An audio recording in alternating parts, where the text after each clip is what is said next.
Hi Beshi! So, ayan nga for today's video. May tatry nga kami na Korean food sa dekada. Ayan.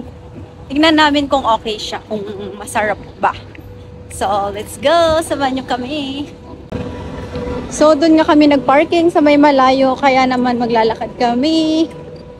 Finally, welcome to Dekada Restaurant.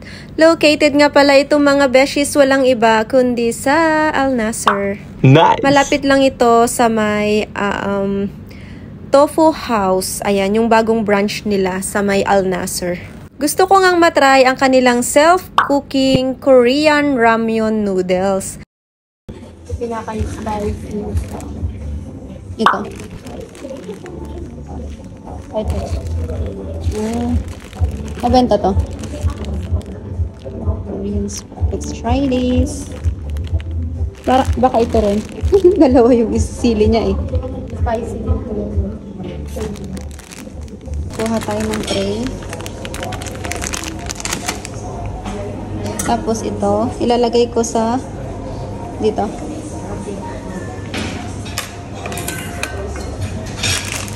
Tapos daan. May tray ko dito. After choosing noodles mga beshies is kumuha na nga ako dyan ng toppings like fresh egg, cheese, tofu, Korean sprouted beans. Let's go to another side. Kumuha din ako ng mushroom and of course sliced spring onions. Another is kumuha din ako ng sweet kernel corn and of course fish cake. Additional tofu mga beshies and of course ang kanilang crab meat. Ayan. And these are all the ingredients or toppings that I will gonna add for my Korean ramyun noodles. Perfect na perfect nga ito mga beshies. Feeling ko nasa Korea na rin ako. Charis. Char lang mga beshies. Nasa Middle East pa rin tayo. OMG. And I'm so excited mga beshies kung ano nga naman talaga ang lasa nito. For sure, napakasarap nito mga beshies. And of course, subukan nyo na rin. Dito yan syempre sa may dekada. Ayan. Wow! Nagmelt na yung cheese mga beshies. Looks good. Alam naman natin mga beshi na hindi talaga healthy ang ganitong klaseng pagkain, pero naman okay lang naman kumain ng ganito kung paminsan-minsan lang at hindi mo inaaraw-araw mga beshies. Sobrang sarap at napakalasa ng sabaw niya mga beshies. Pak na pak nga yung mga ingredients na pinaghalo-halo ko. So, lalo na kung mayroong cheese, masarap pala talaga pag may cheese sa ibabaw. First time ko lang na-try yung ganitong klaseng noodles na nilagyan ko ng cheese mga beshies. And of course, medyo madulas nga pala yung chopstick nila, kaya pwede kayo mag-request ng tinidor. Ayan. Nahirapan ako gamitin yung chopstick na yan, kaya later on gumamit na rin ako ng tinidor.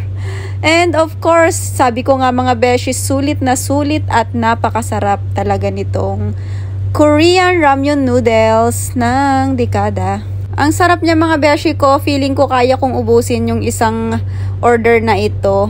And then after that ay nag-order nga si B ng kanilang chicken sisig. Ito nga pala yung instruction ng self-cooking machine nila. And of course, hindi ako nagpahuli mga beshi ko dahil nga sobrang init ngayon dito sa Doha, Qatar ay tinry ko na rin ang kanilang napakasarap na halo-halo. Ayan, habang binibidyuhan nga ako ni B ay talaga namang tinuturuan ko siya kung paano nga mag-mix ng halo-halo or kung paano nga kainin yung halo-halong to. So, ayan, sabi ko ganyan, kailangan i-mix mo muna siya bago mo kainin. Kasi nga, si B, pag kumakain ng halo-halo, inuuna niyang kinakain yung toppings, yung nasa ibabaw. Sabi ko, kailangan mo i-mix para ma-mix nga yung ingredients niya, lalo na yung milk and sugar. So, ito nga, beshies, kakaiba yung halo-halo nila dahil mayroon nga siyang leche flan on the top and of course, coconut.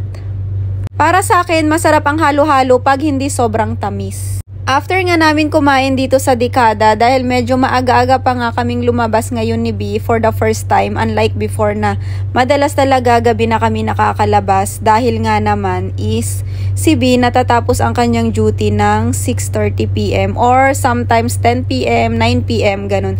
So ayan, after nga namin kumain sa dekada ay punta naman kami sa Souq Gold. Tara, samahan nyo kami para magpa-adjust ng yung kwintas kasi ng aking anak is sobrang haba.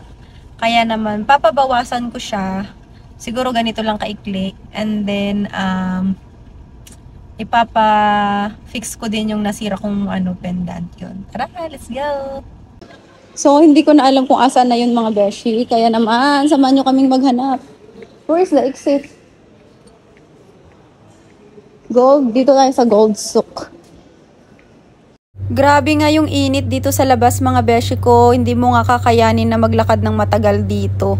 And finally nga, nakita ko na rin yung hinahanap namin na shop. Ang Marhaba na jewelry shop. Dito nga yan sa may souk. While waiting, mirror muna.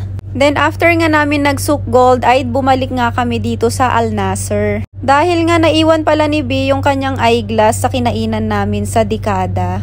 And tamang-tama, naalala ko nga, naghahanap nga pala ako ng clamps or ng mga shells dahil nga nagkaroon nga ako ng thyroid problem mga beshi ko. Kaya sabi nga nila is mabisa nga daw itong mga shells na kainin pampawala ng thyroid. After nga namin dito sa Korean Food Center ay dumiretso na nga kami sa isa sa paborito naming mall dito sa Doha, Qatar.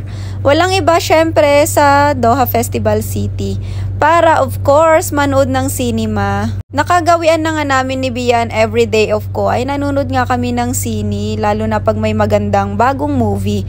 And ang pinanood namin ay ang A Quiet Place. Thanks for watching. Okay, bye!